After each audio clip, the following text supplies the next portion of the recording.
presencia, Dios. Gracias porque tú estás aquí, Señor, con nosotros. Gracias, Señor Jesucristo, porque tú nos ministras, Señor, a través de la alabanza, a través de la adoración. Gracias, Señor. Y en esta tarde, Dios, yo quiero pedirte que también nos ministres a través de de tu palabra, Señor. Habla nuestro corazón, habla nuestras vidas, Señor.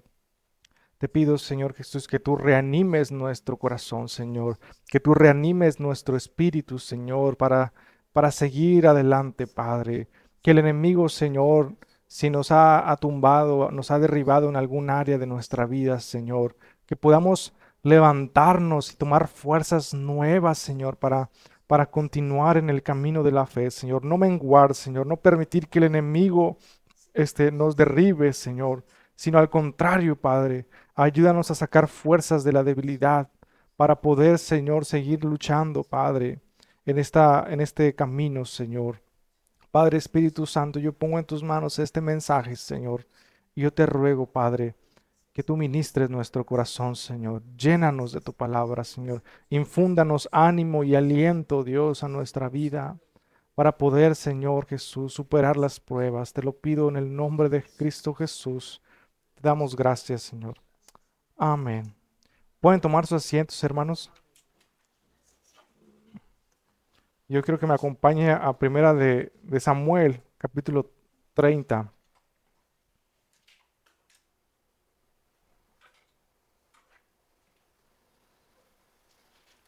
Es primera de Samuel, capítulo 30.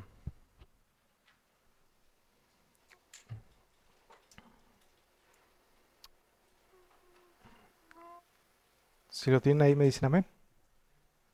Amén. Bueno, voy a leer yo el primero, ustedes el segundo y así alternadamente. Dice, cuando David y sus hombres vinieron a Siclag al tercer día, los de Amalek habían invadido el Negev y a Siclag, y habían asolado a Siclag y le habían prendido fuego.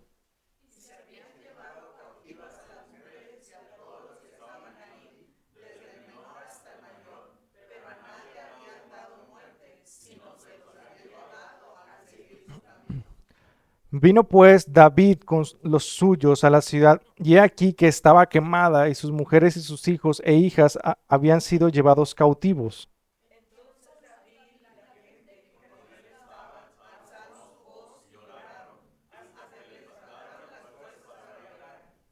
Las dos mujeres de David, Ainoam, Jezreelita, y Abigail, la que fue mujer de Nabal, el de Carmel, también eran cautivas.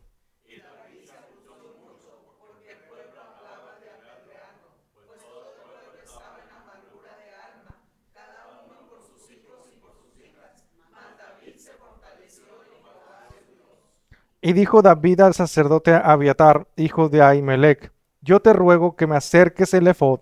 Y Abiatar le acercó el ephod a David.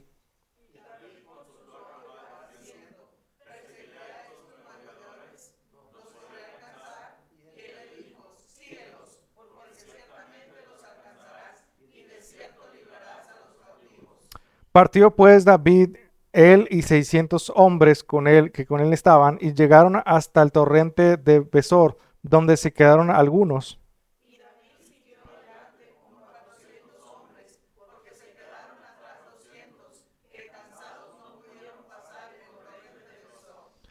Y hallaron en el campo a un hombre egipcio, el cual trajeron a David y le dieron pan y comió y le dieron a beber agua.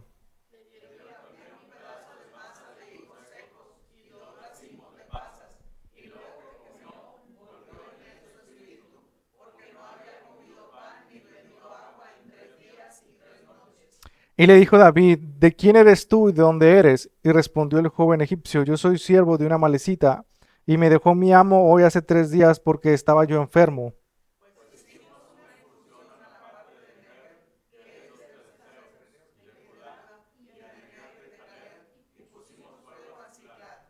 Y le dijo David, ¿me llevarás tú a esa tropa? Y él le dijo, júrame por Dios que no me matarás ni me entregarás en manos de mi amo, y yo te llevaré a esa gente.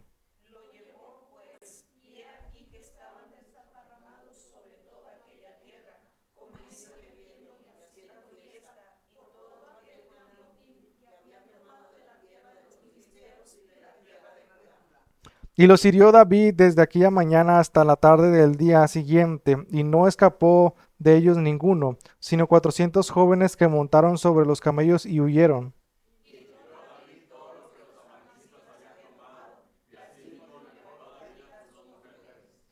Y no les faltó cosa alguna, chica ni grande, así de los hijos como de hijas, del robo y de todas las cosas que les habían tomado, todo lo recuperó David.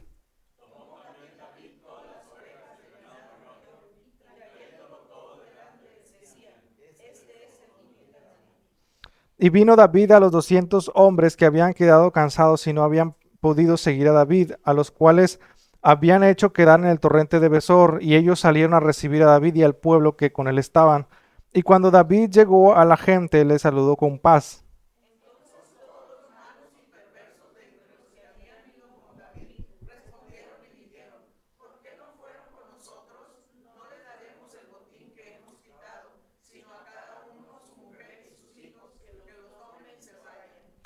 Y David dijo, no hagáis eso, hermanos míos, de lo que nos ha dado Jehová, que nos ha guardado y nos ha entregado en nuestra mano a los merodeadores que vinieron contra nosotros.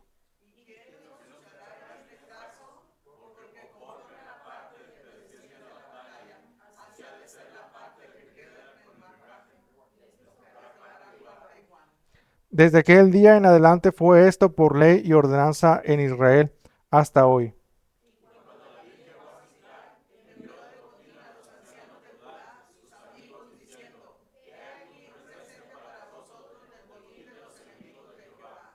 Lo envió a los que estaban en Betel, en Ramot del Negev, en Yatir,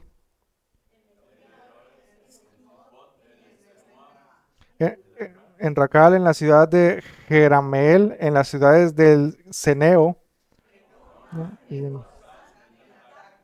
Todos juntos en Hebrón y en todos los lugares donde había habido sus hombres. Amén. Amén. Fíjense muy bien, esta historia es muy interesante, hermanos. Dios aquí nos puede enseñar muchas, de hecho, uno puede sacarle muchas lecciones a esta historia, ¿verdad? Yo en resumen podría titular esta historia como que, no pelees batallas que no son tuyas, ¿verdad? Porque si David se hubiera quedado con su familia, pues nunca hubiera pasado esta angustia, ¿verdad? David, un pasaje, un capítulo antes, él salió a pelear con los filisteos contra Saúl. Él estaba del lado de los filisteos y un pasaje antes él sale a pelear. Recordemos que él estaba viviendo en territorio filisteo y entonces un príncipe, pues los príncipes filisteos se iban a reunir a pelear contra Israel y David se ofrece a pelear a favor de los filisteos contra Saúl, ¿verdad? Y entonces ahí vemos cómo David comete ese error, humano de querer, pues sabes qué, pues él es mi amo, mi rey ya no es Saúl, es este filisteo, no recuerdo el nombre, pero va junto con este príncipe. Entonces los filisteos al ver a David llegar ahí, dijeron, oye, no es este el que mató a Goliat, no es este que nos hizo ir la vez pasada. Entonces dije, no, despáchalo, no, no lo queremos con nosotros, no sea que una de esas se nos vuelva contra nosotros en medio de la batalla y nos vaya peor, ¿verdad? Entonces, al final despiden a David, se regresa otra vez a Ciclar y es ahí donde él encuentra su casa desolada, quemada a fuego, sus hijos y mujeres habían sido llevados cautivos, ¿verdad? Y entonces David se encuentra en una circunstancia desesperante, angustiosa, ¿verdad? Una crisis, ¿verdad?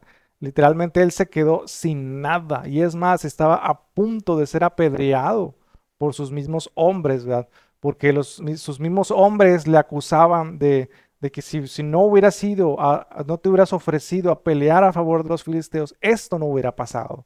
Y entonces David se encuentra en una situación difícil, crítica, ¿verdad? Él estaba en un momento angustioso y todos los que estaban con él, dice la Biblia, que estaban en amargura de ánimo. O sea, estaban llorando, llorando a tal punto que ya no tenían fuerzas ni para llorar. O sea, era una desconsolación completa. Porque de hecho, era imposible humanamente que pudieran encontrar la dirección hacia dónde se fueron para empezar, quiénes fueron, a dónde van, en qué dirección van, qué tienen, qué armas tienen. Era imposible humanamente poder recuperar cada una de las cosas que les quitaron. en Ziklag. Entonces, hermanos, de aquí surge una enseñanza, ¿verdad? Hay circunstancias que nos pueden llegar o nos pueden llevar a un momento de desesperación, de mucha angustia e inclusive sentimientos de derrota. ¿Cuántos de nosotros no hemos pasado por circunstancias críticas, ¿verdad? Donde nos hemos sentido que el mundo se nos viene encima, ¿verdad? Y llegamos a tener un sentimiento así como de derrota, como si Dios nos hubiera abandonado, como si este, no hubiera solución, ¿verdad? Como si fuera el final de todo. Y pensamos que lo hemos perdido todo. Y a veces esos sentimientos de derrota, esas angustias, ¿verdad? Pueden venir de una pérdida material, ¿verdad? Puede venir de una pérdida familiar o de una situación familiar que nos refleje o nos haga sentir un fracaso en nuestras vidas. Una enfermedad puede ser una mala noticia o bien simplemente una derrota espiritual, ¿verdad? Ante el pecado. Cualquiera de estas circunstancias puede hacernos a nosotros sentir una derrota, ¿verdad? O sentirnos derrotados, como fracasados, como en una angustia, como si no hubiera una solución. Sea cual sea la circunstancia, hermanos, que podamos estar pasando en nuestras vidas, que estén provocando esos sentimientos, la Biblia nos enseña, hermanos, cómo poder salir de la desesperación. La desesperación es algo que todo ser humano, todos hemos experimentado, aún hasta los más espirituales, hermanos, aún hasta los más poderosos han experimentado esa angustia, esa desesperación de no encontrar una solución a los problemas, de no poder salir de una derrota o de una pérdida, sea cual sea, hermanos, por más dura que sea la circunstancia, la angustia que pasemos, la Biblia nos enseña cómo salir de allí, cómo salir de una derrota, cómo salir de un fracaso, cómo salir de una crisis, cómo salir de una angustia.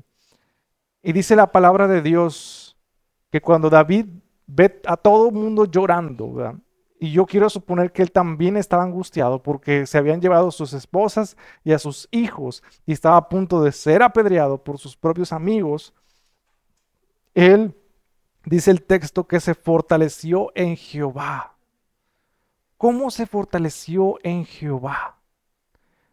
Voltea con el sacerdote Abiatar y le dice, ¿sabes qué? Tráeme el efod. Necesito consultar a Jehová. El efod era una vestidura que solamente usaban los sacerdotes, hermanos. Esto es algo tremendo porque David no era sacerdote. Se lo pide a Abiatar, que era descendiente de Aarón, que él portaba el efod porque él podía ministrar a Dios y consultar a Dios. Era una vestimenta que utilizaban los sacerdotes con bordados de oro y de lino, de púrpura que utilizaban como una forma de reverenciar y de acercarse a Dios con reverencia, ¿verdad? Entonces, David pide el efod porque se va a acercar a buscar a Dios. Él se acerca a Dios. Mire, no hay nada que pueda fortalecernos más, hermanos, que pasar un tiempo en la presencia de Dios. Nada puede fortalecernos más que eso. Y usted lo puede ver como un común denominador en la Biblia. Ahí está Elías en la cueva, solo, perseguido, deprimido, triste, pensando que es el único de los profetas de Jehová que ha quedado, hasta que vino el silbido apacible y lo reanimó. Y el Espíritu de Dios lo reanimó y le dijo, largo camino te resta, tienes que ir a ungir, ¿verdad? A Eliseo, tienes que ungir a Jehú, a Entonces, Dios restauró y infundó ánimo en Elías. Vemos a un rey Josafat, cuando le dan la noticia que 3 ejércitos se han juntado contra Jerusalén y imposible de vencer porque son 3 ejércitos, 3 naciones se levantaron contra él. Imagínense, 3-1. Imposible. Y va Josafat y llora delante de Dios y le dice, mira, Señor, ten misericordia. Y Dios le dice, simplemente alábame. Yo voy a pelear la batalla por cuanto te has humillado. Vemos a un Ezequías trayendo las cartas del rey Sennacherib delante de Dios y diciendo, mira, Señor, cómo este hombre ha blasfemado tu nombre, mira cómo nos menosprecian tu casa, nos menosprecian a nosotros que somos tu pueblo, y lloró delante de Dios, y Dios le dio la victoria. Y vaya que no había ninguna posibilidad de que el reino de Judá saliera ileso en esa guerra, porque Asiria era un imperio enorme. En su momento inclusive fue hasta igual de grande que Babilonia, pero aún así Dios los libró. Y así vemos cada uno, hermanos, cada uno vemos a Jeremías orando también a Dios. Y aunque él veía la ciudad de Jerusalén siendo destruida, él se fortalecía en Dios. No hay nada, escuche bien, nada que pueda fortalecernos más que pasar un tiempo en la presencia de Dios. Nada, hermanos. Ni las mejores noticias, ni tener una cuenta bancaria grande en el banco, ni tener un seguro de gastos médicos mayores. Nada puede darnos esa tranquilidad, esa paz, ese ánimo, esa fortaleza. Nada, hermanos. Solamente estar un tiempo en la presencia de Dios. Y a veces nos acercamos a Dios, hermanos, angustiados, sí, angustiados, y es válido derramar nuestro corazón delante de Dios. Pero así como nosotros exponemos nuestro dolor, también hay que permitirle a Dios que nos hable, que nos guíe, que nos consuele. De nada sirve, hermanos, ir con el doctor y ir al consultorio y decirle al doctor todo lo que tenemos si no dejamos que el doctor nos examine y nos recete algo. No nada más es ir y aventar todo lo que traigamos en nuestro corazón. Hay que dejar que el doctor haga su trabajo en nosotros. Que Él tome esa angustia y la quite de nuestro corazón. Que Él nos ponga esa paz y esa tranquilidad. Porque a veces vamos a la oración angustiados y oramos y nos regresamos con la misma carga con la que nos arrodillamos. ¿Por qué pasa eso, hermanos? Porque no dejamos que Dios nos ministre a nosotros, nos consuele, nos abrace. Y es ahí cuando uno tiene que buscar, así como un niño que se cayó al piso, ¿verdad? Y va y busca a mamá, ¿verdad?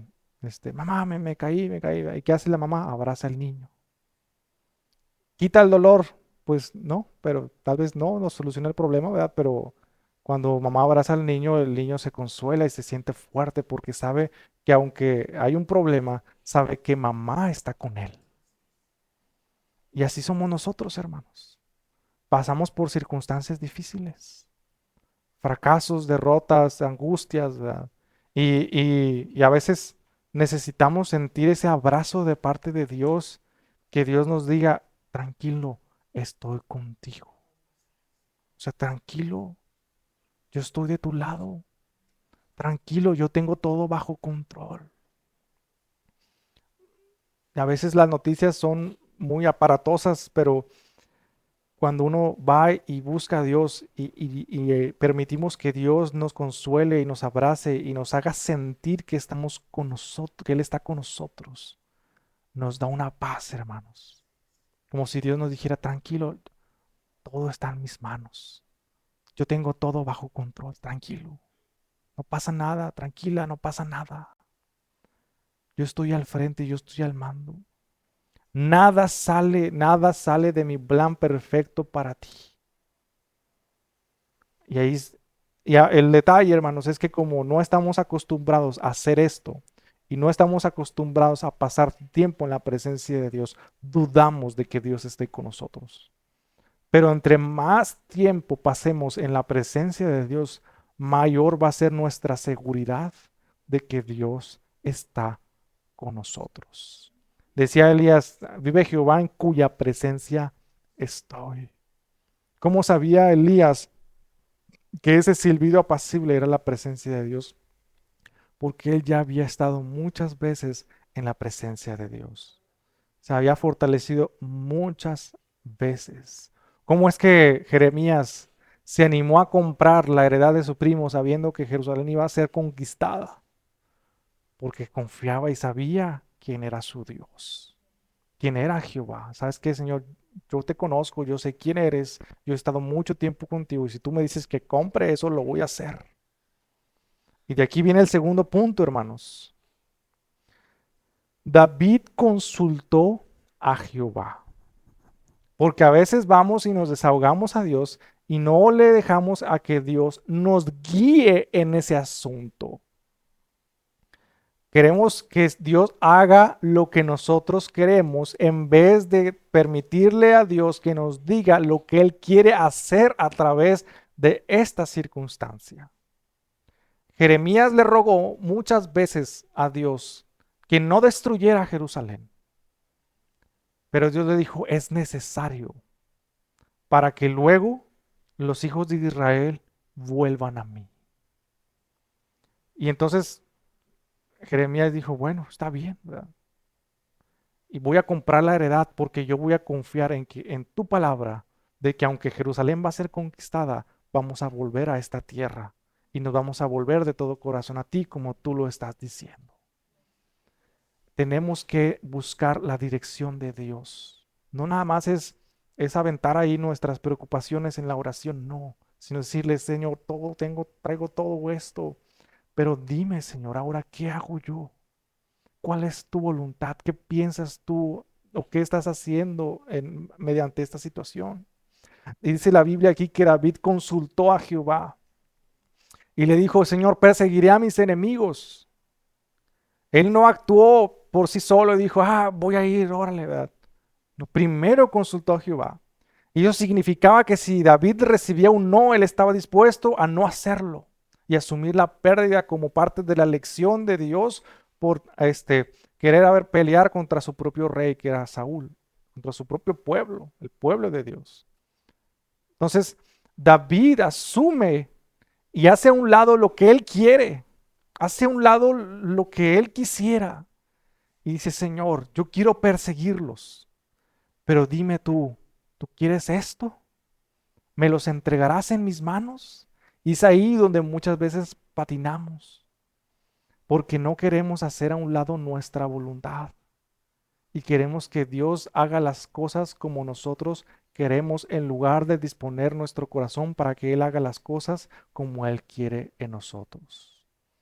Cuando uno recibe a Dios como su Señor y su Salvador, fíjense, reconocemos que Dios es nuestro Señor. Es decir, Él nos gobierna. Nosotros no actuamos por nosotros mismos, sino que en estas circunstancias, al consultar a Dios, reconocemos su soberanía y autoridad sobre nuestro corazón y sobre nuestra vida. Reconocemos que Él está al mando, reconocemos que Él gobierna nuestra vida, reconocemos que Él tiene el timón de nuestro barco. Y cuando le damos ese reconocimiento a Dios, Dios dice, está bien, esto es lo que quiero para ti. A veces no nos va a gustar, otras veces Dios nos va a decir, ánimo, vas a hacer esto, ¿verdad? Pero uno tiene que estar dispuesto a aceptar la voluntad de Dios, lo que Él nos diga. Y entonces Dios le dice, adelante, ve, persigue a tus enemigos, ¿verdad? Persíguelos, yo te voy a ayudar, yo te voy a estar contigo. Yo quisiera que todas las veces fuera así, ¿verdad? Pero a Jeremías le pasó lo contrario. Y Dios le dijo, no, no, es más, ni ores por este pueblo. Sí le dijo, literalmente dijo, ni ores por este pueblo. Yo he decidido traer juicio sobre Jerusalén. Y Jerusalén va a ser conquistada y van a ser llevados cautivos, pero no te preocupes, es parte de mi plan para este pueblo. Y yo lo voy a tratar con él, lo llevaré al desierto y allí hablaré a su corazón y los haré volver a mí. Es la única manera, Jeremías. Y Jeremías entendió. Y dijo, está bien, Señor. Él dijo, compra la heredad de tu primo. O sea, en pocas palabras, Dios le estaba diciendo, ¿tú me crees? ¿Crees que yo voy a cumplir lo que voy a hacer con este pueblo? Ve y compra la heredad de tu primo, que la está rematando ahí, porque como se vienen los babilonios y va y la compra. Y dice, Señor, parezco loco en medio de este pueblo. Mira, todo el mundo está huyendo, y yo estoy comprando heredades aquí. O sea, ¿de qué se trata esto? Pues tranquilo, Jeremías, tranquilo, tú confía en mí. Y Dios cumplió esa palabra de que haría volver a los cautivos y lo cumplió. Tal vez no fue el método que mejor nos hubiera gustado, o que mejor les hubiera gustado a los judíos, ¿verdad?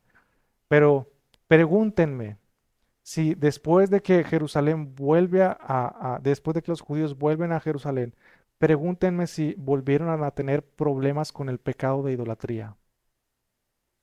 Lea la Biblia, lea la Biblia. Nunca jamás, después de que los judíos vuelven a Jerusalén, nunca jamás vuelven a buscar a los ídolos. Nunca. En los tiempos de Jesús nunca se menciona que Israel fuera tras los ídolos. Nunca. Lo que tuvo que hacer Dios para arrancar ese pecado del corazón de Israel. A veces los métodos de Dios no nos gustan, ¿verdad? Pero uno tiene que decir, ¿sabes qué, Señor? Adelante, ¿verdad? Tú sabes, si tú permites esto y esta es tu voluntad, tú sabes lo que haces. ¿Quién soy yo para decirte qué es lo que tienes que hacer? ¿Acaso somos más sabios que Dios? No. Entonces, tanto Dios nos puede decir, adelante, persigue a tus enemigos, como Dios nos puede decir, oye, tranquilo, yo tengo un plan con esto. Vas a tener que pasar por esto, pero yo tengo un propósito detrás de esta situación. Y uno tiene que estar receptivo a lo que Dios quiera hablarnos. Y entonces, David, Dios le dice a David, persigue a tus enemigos, persíguelos, yo te voy a prosperar. Y David hubiera dicho, no, pues ¿qué hago? ¿Para dónde voy? ¿Por dónde? ¿Verdad? Y Dios empieza a abrir puertas. Y entonces en el camino se encuentra este esclavo que por gracia y misericordia de Dios dijo, lo voy a enfermar para que sé que en el camino les diga dónde encontrarlos. Así es Dios, ¿verdad? ¿Tampoco creen que esa enfermedad salió de la nada? No, no hay coincidencias en las cosas de Dios, no hay coincidencias. Ni Sherlock Holmes creía en las coincidencias, ¿verdad? Y entonces David se encuentra este esclavo. Ya, prácticamente Dios le dio un mapa a David. ¿Quieres un mapa de dónde encontrarlos? Ahí está ese esclavo. Se lo mandó, lo encontró, lo interrogó, dijo, están acá. Y fueron y conquistaron otra vez. Este, recuperaron lo que el enemigo les había quitado. Recuperaron a sus esposas, a sus hijos, ¿verdad? Inclusive hasta agarraron mayor botín del que habían perdido. El tercer paso, hermanos, es actuar. Ya vimos que tenemos que fortalecernos en la presencia de Dios. Tenemos que permitir que Dios también nos fortalezca, nos ministre, que nos abrace, que nos haga sentir que está con nosotros. Número dos, estar dispuestos a escuchar la voluntad de Dios, nos guste o no nos guste. Y tercero, actuar. De nada sirve que el doctor nos dé una receta si yo no voy a la farmacia, compro ese medicamento y me lo tomo, ¿verdad? Hay gente que es bien terca, que aunque le recetan medicamento, no se lo toma a sus horas, ¿verdad? No se lo toma y, ya me siento mejor, ya no me lo voy a tomar y ahí lo avientan rumbado. No debe ser así, hermano, debemos de seguir las indicaciones del doctor, ¿verdad? Entonces, por ahí andan ministrando Dios, ¿verdad? Y entonces, uno tiene que ser obediente a Dios, uno tiene que actuar, hermanos. Imagínense si David se hubiera quedado sentado, pues no, apedreado, lo hubieran apedreado. Aunque hubiera consultado a Dios y aunque hubiera estado en la presencia de Dios, si él no hubiera actuado conforme a la palabra, hermano, entonces ¿de qué sirve orar? No puedes actuar si primero no oras. No puedes actuar si primero no recibes fuerza de parte de Dios. No puedes actuar si primero Dios no te da dirección. No puedes actuar si primero Dios no te inyecta fe mediante su presencia. Entonces, el actuar es producto de la fe, del oír la palabra de Dios, del oír la dirección de Dios. Y entonces ahora sí actuamos. Oye, ¿sabes qué? Yo voy a hacer esto en tu vida, ¿verdad? Dios, te voy a preparar, te voy a dar un trabajo así, así, así. Qué bueno, Señor. Pero yo nunca me metí en la OCC o en LinkedIn o en las plataformas o nunca anduve tocando puertas en las empresas para encontrar trabajos. Pues así como Dios nos va a dar un trabajo. Tanto tenemos que orar a Dios, tanto buscar a Dios su dirección y actuar. Jeremías, aunque recibió una palabra que no le gustó, él actuó. Dijo, bueno, Dios me dijo que comprara esta heredad, no tengo ni idea de por qué. Todo parece contrario a lo que está sucediendo, pero lo voy a hacer y compró esa heredad. Elías salió de su cueva y ungió, agarró su cuerno otra vez y fue y ungió a dos reyes y a Eliseo. Josafat no se quedó llorando en el altar. Dios le dijo, alábame. Dijo, ¿ya escucharon? Dios dijo, alábenle. A ver, tráiganse a todos los levitas, tráiganse todos los tambores y vamos a salir a la batalla, pero alabando a Dios. Yo me imagino a los soldados ahí diciendo, oye, ¿está loco? ¿Verdad? ¿Qué mosca le picó? O sea, ¿cómo que? Oye, pero lo que deberíamos de agarrar son las lanzas y los escudos y los arcos y las armas. Y tú me dices que agarre el tamboril, que agarre la lira, que agarre esto y el otro. ¿Qué está pasando? Tranquilo, dijo Dios que solamente le adoráramos. Y actuó. El actuar es un reflejo de la fe. Hay que actuar, hermanos. Habrá veces que, mire, yo siempre he dicho, hermanos, que cuando Dios dice que hagamos algo, hay que hacerlo. Cuando Dios dice que va a hacer algo, hay que esperar. Se fijan, ¿verdad? Pero a veces se nos voltea como que no, las antenitas, ¿verdad? Ah, Dios dice que va a hacer esto, ¿verdad? Ah, pues déjame empiezo a hacerlo para que suceda, ¿verdad? No, ¿verdad? A veces y Dios dice, vas a hacer esto y esto, aquello, ¿verdad? Ah, Dios dijo que voy a hacer eso. No, qué padre, ¿verdad?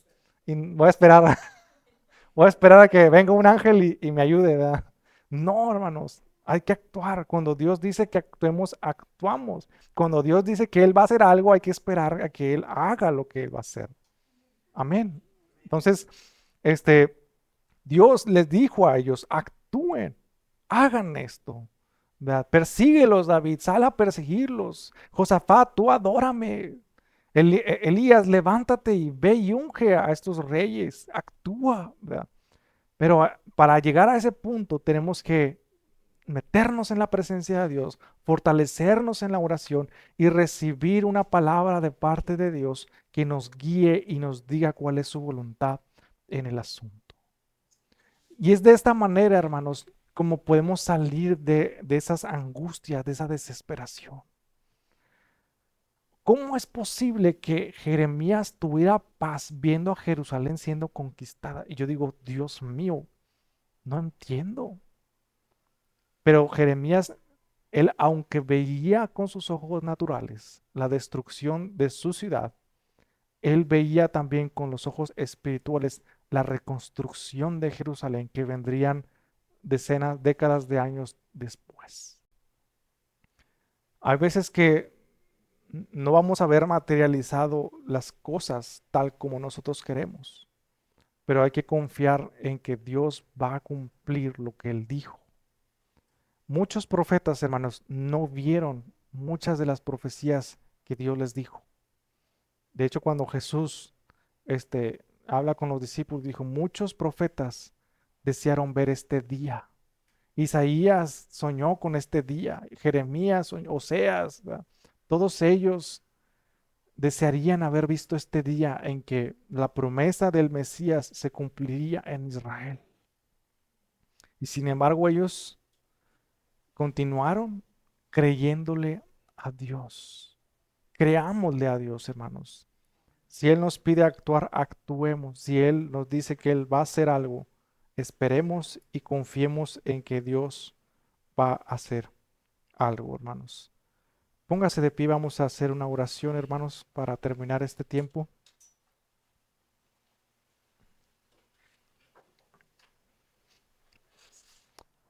Padre eterno que estás en el cielo, Señor, gracias por tu palabra, Señor. Gracias porque tú nos enseñas, Padre, a cómo salir, Dios, de la angustia, de cómo salir de la desesperación, Señor, de cómo salir de este estado de ánimo que a veces nos carcome los huesos, que a veces hace que nuestro corazón se aflija de una manera terrible, Señor. Padre, gracias porque tú nos enseñas cómo salir de esta desesperación, de este desánimo, de esta angustia, Dios. Padre, yo te ruego, Señor, por cada uno de mis hermanos, Señor, sea lo que ellos estén pasando, Señor, sea lo que esté aconteciendo en sus vidas, Padre.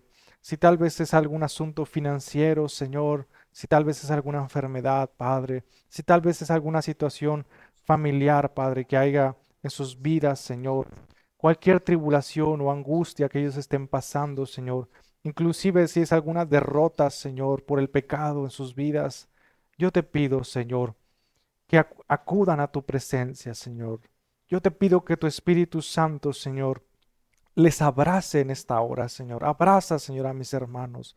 Abrázalos, Padre. Que tu presencia, Señor, llene sus corazones, Padre, y que puedan tener la seguridad de que tú estás con ellos, Dios, no por lo que han hecho, no por lo que hayan hecho en el pasado de buenas obras o santidad o lo que sea, Señor, sino que tú estás con ellos por la promesa de tu Hijo Jesucristo, Señor, de que tú estás con tus hijos, con aquellos que hemos creído en ti, Señor. Padre, ayúdanos, Señor, a tener esa seguridad de que tú estás con nosotros, Dios. Ayúdanos a no doblegarnos ante las circunstancias, Padre, sino a fortalecernos mediante la oración. Ayúdanos, Padre, a buscar y escuchar tu voz. Que te pido, Señor, que tú abras los oídos de mis hermanos para que ellos puedan escuchar tu voz, que puedan escuchar tu dirección, Señor, que puedan ser guiados por tu Espíritu Santo, Dios, y que sobre todo, Dios, que puedan actuar conforme a tu dirección, Señor, que puedan a confiar en esa palabra que tú les has dado, Señor, que puedan confiar, Señor Jesús, en ti, aunque vean lo que vean, Señor, circunstancia tras circunstancia, sea lo que sea, Padre. Ayúdales a confiar en ti, oh Dios. Ayúdanos a confiar en ti, Señor. Que nuestra fe no se tambalee, sino al contrario, Señor, que sea firmada en tu presencia y que sea firmada al escuchar tu voz y tu voluntad para nuestras vidas, Padre. Pongo en tus manos a mis hermanos, Señor, y cada una de las cargas que ellos tengan en este momento, Señor, las depositamos delante de ti, Señor, porque tú dijiste, Señor, que tú llevarías nuestras cargas, Padre, y nos darías tu carga, Señor, que es ligera, Padre. Oh Señor Jesucristo, gracias, Padre. Gracias, Señor, porque yo sé que tú estás obrando tu perfecta voluntad en la vida de cada uno de mis hermanos, Padre. Te damos gracias, Señor, en el nombre poderoso de Jesús. Amén. Amén.